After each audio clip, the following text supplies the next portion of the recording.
Shalom, Bapak dan Ibu sekalian.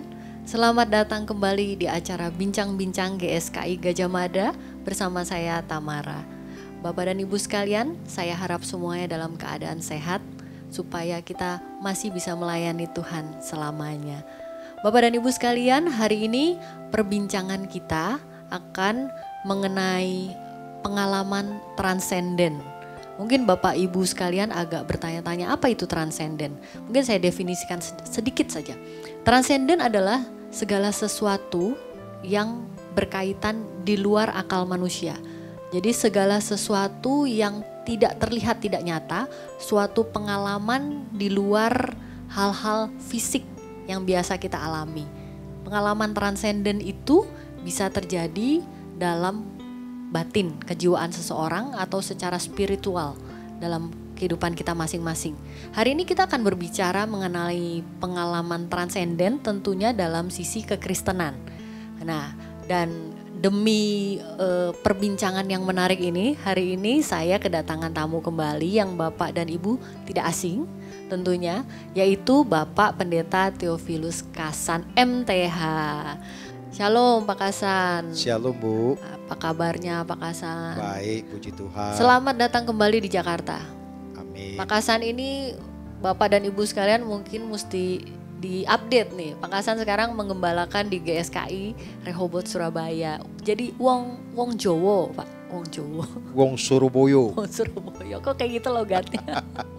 Oke, Pak, hari ini kita mau bicara mengenai pengalaman transenden gitu ya. Kan segala sesuatu yang tidak berhubungan, yang di luar akal sehat, di luar akar manusia gitulah kira-kira ya Pak ya. Tapi definisi saya sebutkan ini salah apa benar ya Pak? Ini saya mesti konfirmasi dulu sama Pak Pendeta nih. Benar nggak Pak? Iya, benar. Benar ya. Karena gini, bahwa kita sebagai manusia dan yang memiliki roh kan, kadang-kadang roh kita punya pengalaman-pengalaman yang mungkin Bapak dan Ibu sekalian yang di rumah bahkan juga punya pengalaman-pengalaman itu gitu kan. Pengalaman-pengalaman yang kalau dipikir secara nalar ini gak masuk akal gitu. Tapi itu pengalaman kita, pengalaman roh kita. Karena kita sebagai orang Kristen harusnya kita punya pengalaman roh kita dengan Tuhan juga. Tapi juga Pak Kasan juga tahu kan sebenarnya ada juga pengalaman-pengalaman spiritual atau pengalaman-pengalaman di luar nalar itu di luar kekristenan. Apa yang dimaksud dengan kekristenan sendiri atau yang di luar kekristenan dengan hal ini? Gimana Pak Kasan? Oke, masalah hal yang berkaitan dengan transenden tentu harus kita sadari bukan hanya terjadi di lingkungan kekristenan. Tetapi di luar kekristenan seperti sebelum saya percaya kepada Kristus, ketika saya masih kecil dan anak-anak, saya suka ke satu tempat ibadah tertentu yang dalam arti saya menyaksikan dan melihat bagaimana orang-orang itu dalam tanda kutip kalau menurut kepercayaan mereka itu dipenuhi ada dewa yang masuk ke dalam diri seseorang. Sehingga ketika dewa itu masuk ke dalam diri seseorang, dia mengakibatkan manifestasi. Ketika dia bermanifestasi dalam bentuk tubuhnya goyang-goyang, kemudian dia mengambil satu pedang yang cukup panjang, dia pukulkan di belakang punggung dia, dan saya menyaksikan itu bukan sekali dua kali. Memang saya tuh datang di belakang dan saya melihat ini sesuatu yang dahsyat, yang luar biasa. Bagaimana dengan golok yang tajam itu digorok di badannya tidak ada luka sama sekali. Bahkan ada pisau-pisau kecil ditancap di sini, tembus ke sini. Dicabut lagi tidak ada darahnya, bahkan lidahnya dipotong-potong pun tidak ada bekas. Nah, saya melihat ini sesuatu yang ajaib dan luar biasa. Ini waktu itu. Ya, karena di luar nalar manusia. Secara bagaimanapun kalau kita manusia kepotong dengan pisau saja kita terluka langsung berdarah, apalagi itu dengan pedang yang panjang. Nah, dan saya menyaksikan hal itu. Nah, itu menjadi daya tarik saya pada waktu itu. Sehingga pada satu kesempatan saya juga kepengen memiliki bagaimana bukan ilmu istilahnya dewa itu masuk ke tubuh kita yang dalam kepercayaan Konghucu tersebut atau Buddha tersebut. Tapi Pak, sorry saya tanya sedikit. Waktu masukin pedang segala itu dalam kondisi sadar atau nggak sadar atau dalam kondisi trans ya istilahnya? Kalau kita menyaksikan itu dia seolah-olah sadar ya, seolah-olah sadar. Padahal dia sendiri juga dalam tanda kutip tidak menyadarkan diri. Karena dia sudah dalam cengkraman bagaimana dewa tersebut merasuki pikirannya. Sehingga ketika orang yang sudah selesai itu sempat saya tanyakan, bagaimana ketika kamu lagi manifestasi, apakah kamu dalam kondisi prima, tahu keadaan sekeliling dan seterusnya, Sadar atau ya enggak? sadar atau tidak, katanya juga diambang hampir ketidaksadaran. Nah, cuma secara tidak langsung dia bisa melihat sekitarnya memang benar. Dia bisa tulis who, dia kasih minum, orang yang minum itu sembuh dan seterusnya. Memang manifestasi itu nyata. Oke. Itu ini Pak Kasan bercerita dalam situasi waktu itu ya, Iya. waktu agama sebelumnya. Dan Pak Kasan tertarik untuk mempelajari itu supaya dewa juga bisa masuk waktu itu gitu Pak. Saya bukannya mau mempelajari, jadi istilahnya bukan mempelajari, jadi sepertinya dalam kepercayaan Konghucu itu, kita di Buddha itu namanya adanya pemilihan juga, akhirnya dikepang, pemilihan. Jadi dewa itu pada suatu ketika saya punya teman sepermainan saya, yang masih kecil, kita lagi main-main di pinggir laut itu, tahu-tahu dia ibaratnya dalam bahasa saya kayak kesurupan. Nah, rupanya dia itu bukan kesurupan menurut kepercayaan tersebut. Akhirnya sedang dimasuki dewa tersebut. Akhirnya sebagai acara peresmian dibawalah kepada satu kelenteng oleh taipak atau suhu tertentu, kemudian disembayangkan dan seterusnya. Kemudian dewa tertentu yang masuk ke tubuhnya. Nah, sejak hari itu dia bisa bermanifestasi seperti yang saya lihat sebelumnya. Bagaimana pisau ditembus, ditusuk di sini, tembus di sini, dicabut nggak berdarah, bahkan jalan di atas bara dan seterusnya, tidak terluka. Nah, saya tertarik, ini dia punya kesaktian khusus dan saya juga punya cita-cita ini kan baik untuk bisa ngobatin orang. Nah, itu ada pemilihannya. Jadi bukan kita yang mau. Pada waktu itu saya pun di depan Kuan Kong atau Tua Pekong pernah saya praktekkan. Saya ambil bambu, coba-coba saya loncat ikutin manifestasi seperti itu. Ternyata pada hari itu enggak ada dewa yang mau masuk ke diri saya. Jadi saya pikir ya memang saya enggak dipilih. Ya udah, waktu berjalan terus. Nah, singkat cerita, pada tahun 1992 di Jakarta, saya mengalami perjumpaan dengan Tuhan. Nah, mengalami perjumpaan dengan Tuhan itu yang mengubah seluruh perjalanan hidup saya. Nah, dari situ saya melihat di dalam kekristenan itu ternyata masalah transenden itu sesuatu yang real, yang sangat nyata. Ada juga. Bukan ada lagi fakta. Bahkan dalam hal ini saya punya pengalaman-pengalaman yang berkaitan dengan hal itu. Ketika tahun 92 saya bertobat, terima Tuhan, dan saya mengalami namanya satu damai sejahtera. Nah, damai sejahtera ini tidak pernah saya miliki sebelumnya. Ini damai sejahtera yang melampaui akal budi manusia. Pada waktu itu secara ekonomi orang tua saya pasti, kalau orang Sumatera itu pasti kenal. Karena kami dari keluarga yang sangat berada dan hampir kampung halaman itu mengenal kita. Kalau disebut akong saya, Kim Hok, orang udah tahu. Kalau sebut papa saya, Cungkiat, orang udah tahu. Nah, kita cukup berada. Pada tahun-tahun itu kita pun secara ekonomi sangat memadai. Bahkan kita sudah punya kapal dan seterusnya. Papa saya punya bisnis namanya karet, nah, dan seterusnya. Tetapi seiring perjalanan waktu, Tuhan punya rencana dalam hidup saya.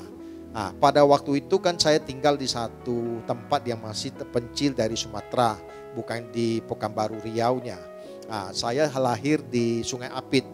Kalau Bapak Ibu nanti orang Dumai pasti tahu di seberang Dumai itu, itu Sungai Apit, di mana saya dilahirkan. Pada keadaan begitulah kami itu boleh dibilang hidup di desa lah, atau daerah-daerah yang jauh dari perkotaan seperti di ibu kota Jakarta.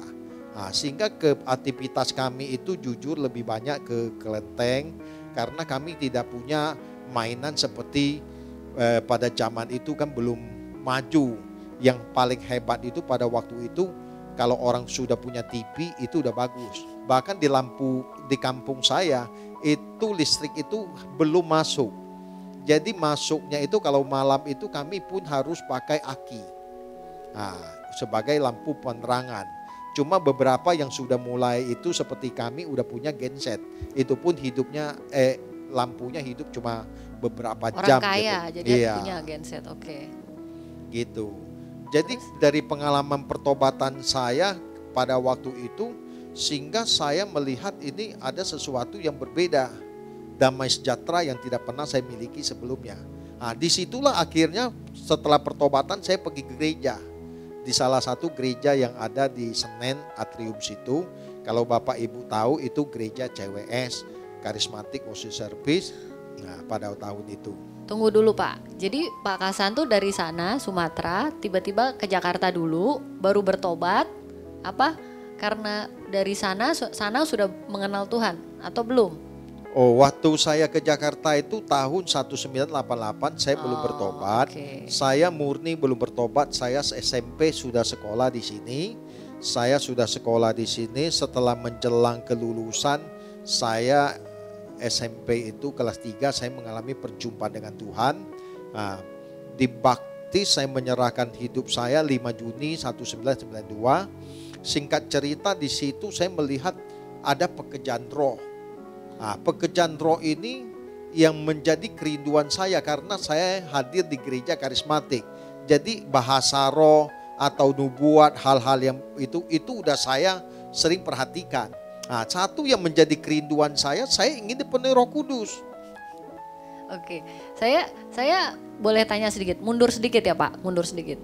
Tadi Pak Kasan bilang dewanya nggak mau masuk ke Bapak, jadi dewanya nggak memilih Pak Kasan waktu muda gitu ya, waktu masih kecil dan sampai pemuda tuh nggak mau dipilih. Tapi terus sampai di Jakarta kok Tuhan memilih Pak Kasan? Nah, saya disinilah yang menjadi keagungan saya bahwa Tuhan itu punya rencana atas hidup saya. Kalau saya tidak datang ke Jakarta, mungkin tidak selamanya saya jadi orang Kristen. Saya pun juga tidak pernah merancang atau menduga akan pergi ke kota Jakarta. Ini kan pada saat itu kan karena tante saya kan tiap tahun pulang. Kan sembayang akong saya, setiap tahun pasti pulang cembeng. Saya waktu itu udah mau lulus SD, saya ditawari mau gak ikut II ke Jakarta. Singkat cerita ya saya mau. Tujuannya untuk apa? Ya sekolah. Kebetulan bersyukurnya saya disekolahkan di sekolah Kristen. Nah, yang memperingati hari Sabat. Ketika dalam ibadah hari Sabat itu kan teman-teman pada mengikuti beribadah kan. Tapi di satu sisi di tengah ibadah itu saya suka godain teman saya. Jadi bangkunya model masih panjang kayak kayu. Jadi kaki saya suka main-mainin teman, saya ganggu. Nah, pada suatu ketika saya melihat teman saya itu waktu atalkol itu maju ke depan dipenuhi Roh Kudus. Nah, dikasih tanda merah di kepalanya sebagai tanda bahwa dia sudah dipenuhi Roh Kudus. Nah, tunggu. Tanda merah maksudnya dari pendetanya kasih kayak merah-merah iya, kepalanya gitu. Kan yang maju siswi itu kan cukup banyak. Jadi yang sudah dipenuhi Roh Kudus dikasih tanda merah. Ditandai ini berarti udah. Kan saya lihat teman sebangku saya dipenuhi Roh Kudus. Wih, kamu ngomong apa? Namanya kebetulan kan Johan. Johan, kamu ngomong apa? Waduh, saya juga nggak ngerti. Cuma waktu itu tiba-tiba saya bisa berbahasa baru. Bahasa roh kata dia. Singkat cerita ya udah. Saya melihat hidupnya penuh sukacita, damai sejahtera, beda kan? Nah, singkat cerita, minggu depan kan ada hari Sabat lagi. Terus ada tantangan lagi, atalkol lagi. Ya saya maju ke depan. Karena saya kepengen dipenuhi bahasa roh itu. Saya maju ke depan. Ketika saya maju ke depan, kita kan disuruh berlutut. Saya juga berlutut. Tapi di dalam tengah berlutut saya bingung. Apa yang mau saya ngomong? Karena saya bukan Kristen. Pada waktu itu saya belum Kristen. Nah, saya masih sembahyang. Kuan Im, Kuan Kong, Tingkong pada waktu itu kan. Singkat cerita, ya sampai saya lulus, ya saya belum dipenuhi. Nggak dapat tanda merah. Iya, karena kenapa? Karena saya sendiri belum percaya kepada Kristus. Oke. Jadi itu awal mulanya. Jadi ini kita mesti ini dong, ngasih selamat Pak Kasan, dipilih sama Tuhan, bukan dipilih sama dewanya. Oke. Puji Tuhan. Puji Tuhan. Nah, terus akhirnya setelah itu Pak Kasan menerima Tuhan Yesus. Singkat cerita, akhirnya Pak Kasan pun menerima. Saya mau urutin dulu nih, baptisan air dulu dong Pak Kasan, baru dipenuhi Roh Kudus atau gimana waktu itu Pak Kasan? Saya 5 Juni itu dibaptis 1992. Pada saat dibaptisan pun saya merasakan suasana surgawi begitu luar biasa. Seperti itu surga itu bergetar. Karena ada satu jiwa diselamatkan, seisi malaikat itu bersorak-sorai. Itu yang saya rasakan. Saya gemetar, tapi saya tidak berbahasa roh. Nah, suasana sukacita itu sudah ada. Apalagi saya di gereja CWS pada waktu itu kan, dalam tanda kutip itu gereja yang penuh dengan hal-hal yang berbahasa lidah lah, nubuat, karismatik lah karismatik. Ya, nah, ya apalagi pada zaman itu kan lagi tren-trennya pada waktu itu. Iya. Nah, saya waktu pernah di Atalkol juga maju ke depan, bola balik, saya nggak pernah dapat. Sampai saya sendiri pun merasa malu. Padahal di dalam firman Tuhan dijanjikan setiap orang percaya berhak menerima baptisan Roh Kudus. Itu sesuai dengan janji Tuhan. Roh Kudus itu roh penolong dan seterusnya. Dan orang percaya bukan hanya dibaptis air tetapi juga dipenuhi Roh Kudus. Saya punya kerinduan, kehausan akan hal itu. Sehingga ketika ada pendeta pun yang Atalkol ke depan, saya berusaha maju ke depan, saya didoakan. Tapi saya tidak dapat. Tapi ada pengalaman unik di sini. Kenapa? Karena ketika saya Atalkol ke depan, kan dalam tanda kutip selama ini hamba Tuhan mengajarkan pada waktu itu, nanti Tuhan yang menggerakkan mulut kita. Tuhan yang maksa mulut kita bicara. Sehingga pada waktu itu kan saya menunggu aba-aba dari Tuhan. Nah, saya tunggu-tunggu kok nggak ada aba-aba. Akhirnya saya nggak pernah dipenuhi. Tapi suatu hari ketika saya doa pagi itu, saya mendapat satu bahasa baru. Nah, bahasa baru ini di dalam batin saya nggak berani ucapkan. Pada waktu itu saya takutnya saya minta bahasa roh, nanti yang datang bukan Roh Kudus, bahkan roh iblis atau apa kan pada waktu itu dalam tanda kutip belum sedewasa hari ini. Singkat cerita, saya kan suka mengikuti doa semalam suntuk. Itu diadakan hari Jumat dari jam 10 malam sampai jam 4 pagi. Nah, rutin saya lakukan. Nah, suatu hari ada satu pendeta yang kalau saya sebut pasti Bapak Ibu cukup kenal. Nah, waktu itu dia berbicara tentang hari Pentakosta. Nah, dalam hati saya udah nggak akan maju lagi ketika nanti Atalkol. Udah malu bolak-balik ya. Malu. Oke. Terus gimana Pak? Nah, setelah saya udah punya komitmen begitu, pasti nanti Atalkol nih. Apalagi dengan suasana Pentakosta. Saya udah punya tekad, saya nggak akan maju. Karena orang-orang udah ngenali wajah saya. Ini maju melulu tapi nggak pernah dapat. Akhirnya punya trauma. Singkat cerita, selesai dia bawa firman, dia tantang. Siapa yang dipenuhi Roh Kudus maju ke depan? Nah, sementara saya lihat orang udah maju ke depan. Saya nggak mau maju. Tapi ketika saya berlutut, Roh Tuhan itu begitu tegas. Kamu maju ke depan. Saya nggak bisa menahan diri saya. Itu seperti dorongan roh itu begitu kuat. Wah, waktu yang maju kan pada berdiri. Saya sendiri akhirnya tadi nggak mau maju karena dorongan roh itu begitu kuat. Saya taat. Begitu saya maju ke depan, saya bukan berdiri, saya langsung tersungkur. Nah, ketika saya tersungkur, saya ditumpangin tangan sama hamba Tuhan itu. Nah, terus saya ngomong sama Tuhan, apa yang mesti saya ucapkan? Ucapkan kata-kata yang kamu dapat. Saya ngomong kata-kata yang mana? Nah, saya ucapkan kata-kata itu terus. Akhirnya mulai dipenuhi Roh Kudus. Wah, saya bisa berbahasa lidah dari bahasa begitu. Akhirnya, oh rupanya peran kita yang harus interaktif. Bukan Tuhan yang menggerakkan lidah kita atau mulut kita sendiri yang meresponi. Nah, dari situlah saya akhirnya dipenuhi Roh Kudus. Ketika saya sudah dipenuhi Roh Kudus, saya pernah berdoa dalam bahasa roh sampai tante saya kebingungan. Ini udah 2 jam berbahasa roh kok nggak berhenti. Nah, itu pengalaman yang sangat luar biasa. Tapi kalau kita dipenuhi Roh Kudus, kita sadar keadaan kita sekeliling kita sadar apa baru yang mau kita saya lakukan. tanya, baru mau saya tanya. Bedanya adalah waktu yang dulu itu antara sadar nggak sadar, ya kan? Bisa nembus-nembus. Kalau dipenuhi oleh Roh Tuhan, Roh Kudus, sadar ya Pak? Sadar. Fully sadar ya? Sangat sadar. Sangat Kita sadar. bisa buka mata kita, bisa melihat sekeliling kita, keadaan kita, itu kita sadar. Oke. Sekarang saya tanya hal yang paling penting setelah dipenuhi oleh Roh. Kalau yang tadi Pak, yang lama itu dipenuhi oleh dewa, ada dampaknya nggak?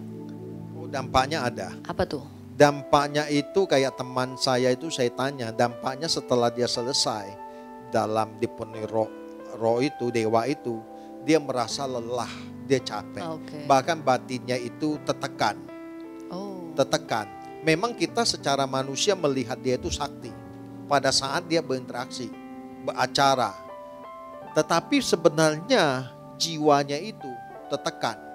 Nah, karena pada waktu itu sudah sekian puluh tahun saya tidak jumpa dengan teman saya pernah pulang ke kampung halaman saya. Nah, saya panggil lah namanya kan Leong Ancua gitu kan. Ya, saya tanya, sebenarnya dia menderita. Nah, pada waktu itu kan saya juga tidak bisa memaksa dia harus percaya kepada Tuhan. Sebab pada daerah kita itu orang yang bisa manifestasi itu punya penilaian khusus. Ini orang-orang pilihan bagi kepercayaan mereka. Terus si temennya Pak Kasan itu yang Pak Aliong itu terus maksudnya setelah dewasa apakah dia masih tetap dapat? Masih. Oh, oke. Masih. Kecuali orang itu mau dilepaskan. Oh, Nah, ini punya pengalaman adik ipar saya sendiri. Pada tahun kurang lebih berapa tahun yang lalu ya, 7-8 tahun yang lalu lah kurang lebih ya. Saya pulang ke Pekanbaru Riau, adik saya kan punya istri, adik ipar ya. Nah, saya main ke rumah dia. Dia masih muda pada waktu itu. Saya liatin dia takut lihat saya. Dia nggak mau ngeliat. Akhirnya saya bilang ini nggak beres nih. Kok dia menjauh dari saya, nggak beres. Singkat cerita, saya tumpangin tangan, saya doa, langsung manifestasi. Kok dia mau didoain sama Pak Kasan? Maksudnya Pak Kasan ngomong ayo kita doa atau gimana? Enggak, Tiba-tiba langsung. Doa aja? Langsung saya doakan. Oh, okay. Langsung manifestasi. Nah, langsung manifestasi, saya doakan, kurang lebih nggak sampai setengah jam, beres, terlepas. Nah, terus kenapa dia nggak pernah bisa kerja sama orang? Satu, karena kalau dia kerja sama orang selalu dimasuki oleh dewa itu. Sehingga kantor-kantor merasa, waduh, mengganggu. Sehingga paling kerja sama orang paling awet cuma 3 bulan. Tunggu Pak, manifestasinya bentuknya gimana memang? Guling-gulingan. Maksudnya waktu dia kerja di kantor orang? Iya, guling-gulingan. Okay. Guling-gulingan, jadi dipanggil orang, nggak ada yang bisa. Oh. Sampai sudah dibawa kepada ketuanya ibaratnya. Okay. Oleh orang tuanya. Supaya dewanya itu dibersihkan, Okay. dikuduskan. Nah, sejak hari itu waktu saya doa pelepasan itu, saya lepaskan, saya doakan, dia lepas. Nah, singkat cerita, papa mamanya bingung. Sampai hari ini dia udah punya anak 3, yang 2 kembar, yang 1 enggak. Itu udah pulih. Bahkan dia sekarang udah ikut melayani Tuhan di gereja GBI yang ada di Bengkalis. Puji Tuhan. Nah, itu jadi keluarga ini saya bilang, itu rata-rata dari cici adik dia itu prakteknya begitu. Tapi dia anaknya anak perempuan semua. Biasanya masuk adalah Dewi Kwan Im. Oh. Nah, sampai hari ini saya bilang teruslah kamu jadi berkat, kamu jadi terang.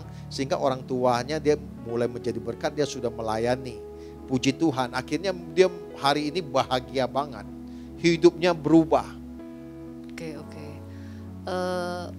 Kalau gitu saya mesti tanya balik lagi, mundur lagi sedikit. Karena Pak Kasan udah cerita, Pak Kasan doain orang dan tiba-tiba adik iparnya terlepas.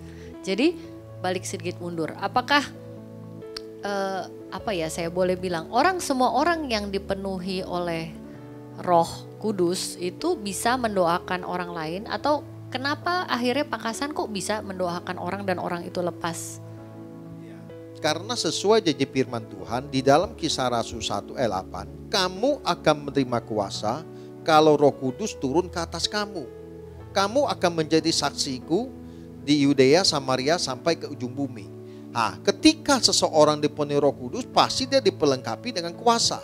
Nah, itu dalam pengajaran di karismatik pada waktu itu. Sehingga saya percaya saya punya kuasa. Karena Tuhan membaptis saya dengan Roh Kudus. Sebab baptisan air dilakukan oleh manusia.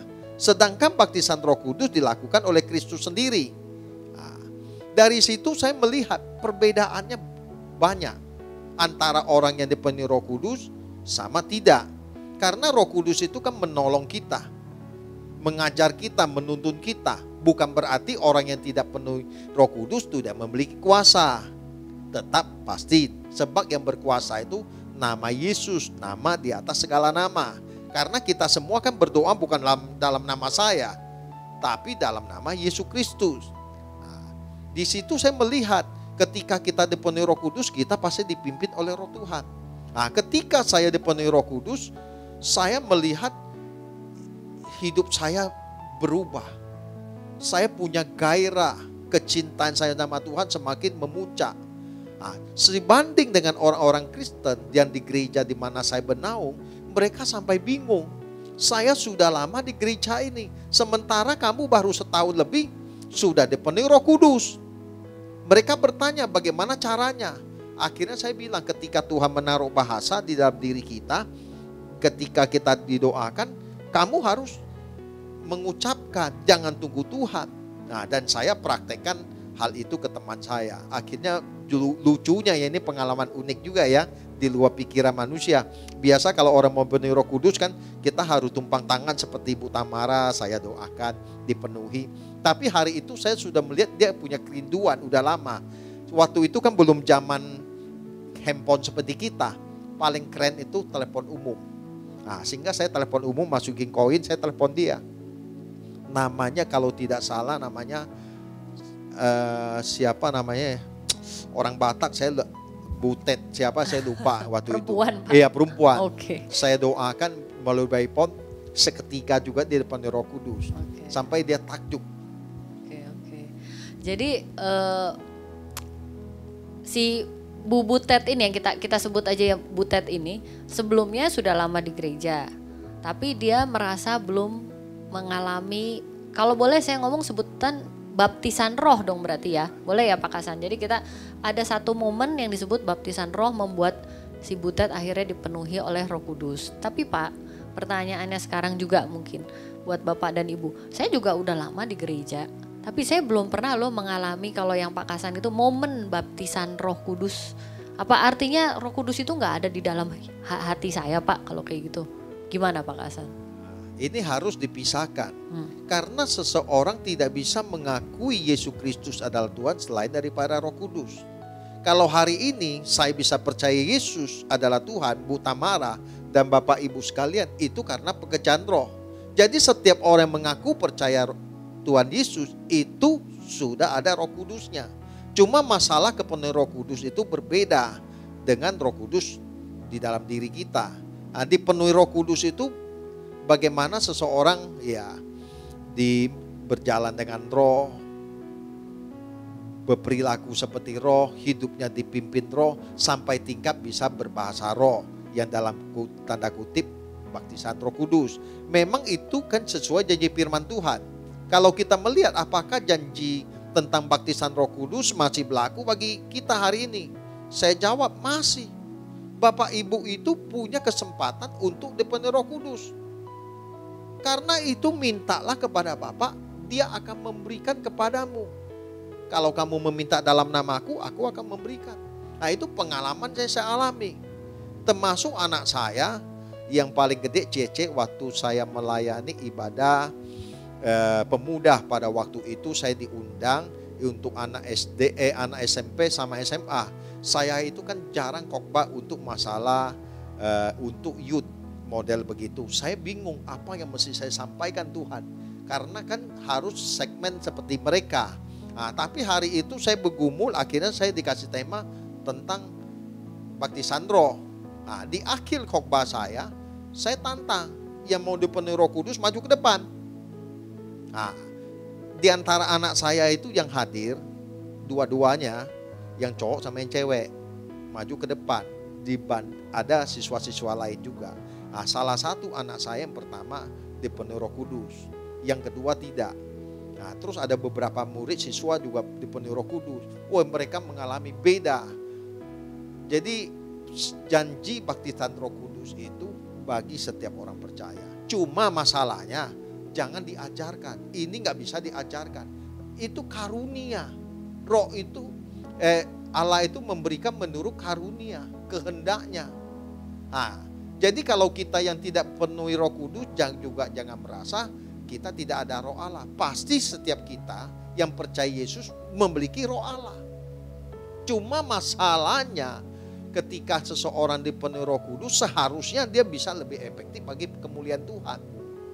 Karena memiliki dampak. Nah, gembala senior kita, Bapak Pendeta Dr. Eratus Sabdono, beliau di awal-awal pelayanannya kita lihat, dia selalu, pernah jasnya aja dia buka, dia kebas, orang pada rebah dan seterusnya. Nah, tetapi seiring perjalanan waktu pemahaman kebenaran, kita melihat kita tidak berkacang dalam hal itu. Yang penting sekarang bagaimana buah-buah roh itu. Nah, kadang-kadang bahasa roh itu terlalu berlebihan, akhirnya dikit-dikit suara Tuhan, dikit-dikit suara Tuhan. Nah, itu yang bisa membuat gereja akhirnya melenceng. Jadi maksud Pak Kasan gini, kita kan di GSKI kan sudah tidak familiar dengan panggilan altar call ya. Altar call udah hampir nggak ada ya, kecuali jarang sekali gitu ya. Apakah dengan hal itu menurut Pak Kasan, jemaat itu bisa meminta langsung kepada Tuhan tanpa melalui altar call untuk menerima baptisan roh ini maksudnya. Jadi berdoa sendiri di rumah nih, minta sama Tuhan, Tuhan saya mau minta baptisan Roh Kudus gitu. Bisa nggak Pak Kasan? Bisa. Bisa ya? Bisa. Tuhan itu kan tidak dibatasi oleh waktu dan ruang.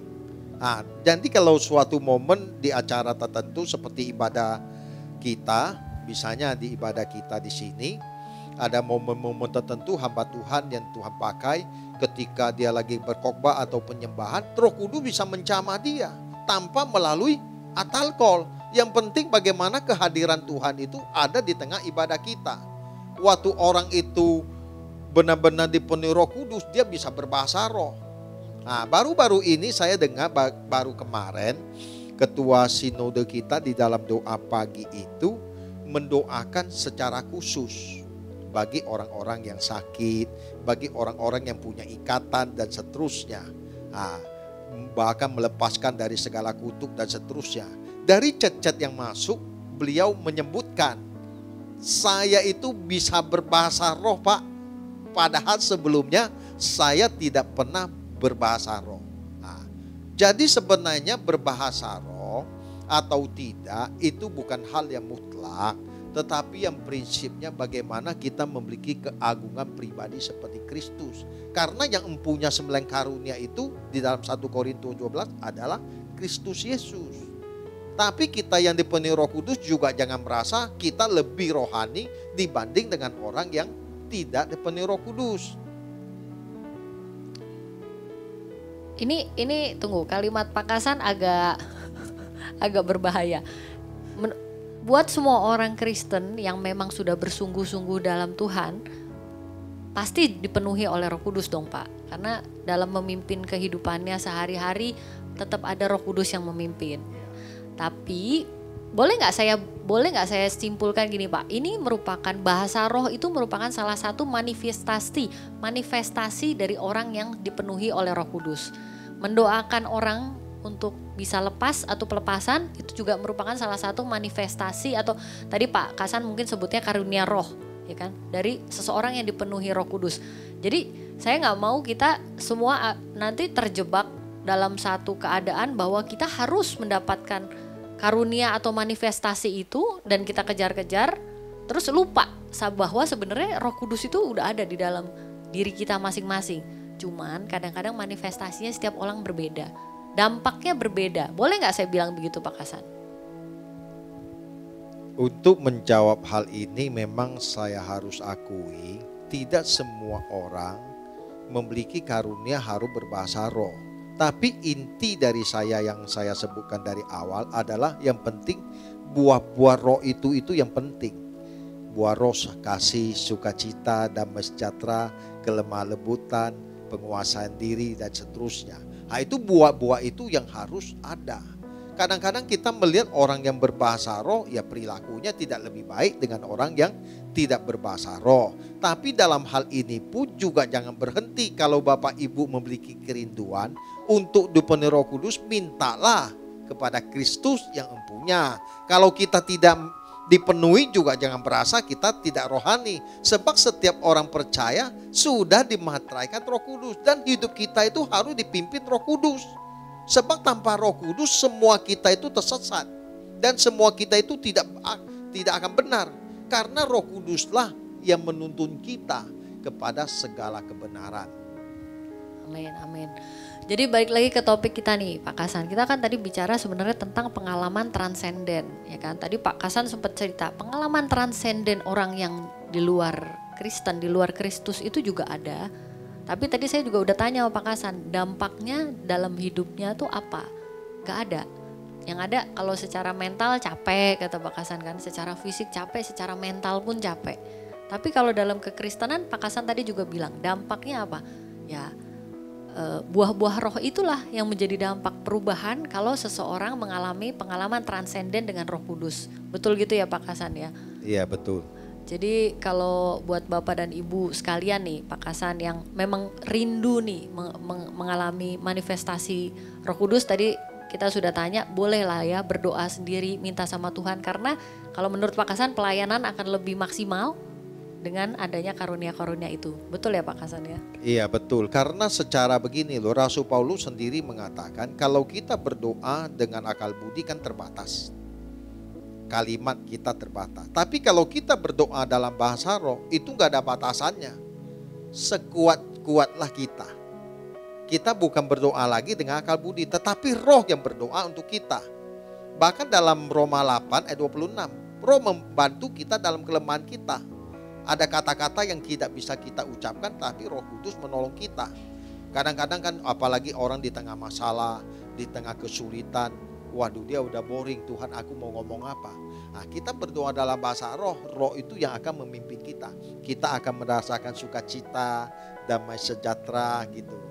Jadi orang yang dipenuhi Roh Kudus itu sebenarnya adalah orang-orang yang benar-benar harus bergantung dalam pimpinan roh. Sebab tanpa pimpinan roh kita gak bisa buat apa-apa. Amin, amin. Pak Kasan, menarik sekali pembicaraan kita hari ini. Tapi sayang sekali waktu kita terbatas. Waduh, kita boleh lanjutkan lagi kalau Pak Kasan ke Jakarta lagi. Tenang Pak Kasan, kita nanti bahas lebih dalam atau dengan topik-topik yang lain. Cuman sebelum ditutup, Pak Kasan mungkin ada sesuatu yang mau disampaikan kepada Bapak dan Ibu sekalian. Shalom Bapak Ibu yang terkasih dalam Tuhan, senang sekali saya percaya perjumpaan kita di awal pembincangan talk show hari ini pasti menjadi berkat bagi Bapak Ibu. Dan di akhir acara ini saya rindu, pasti Bapak Ibu juga rindu dipenuhi Roh Kudus. Bagi yang mau harus memiliki kerinduan yang pertama, kesucian hidup dan minta kepada Tuhan. Dan Tuhan pasti akan memberikan.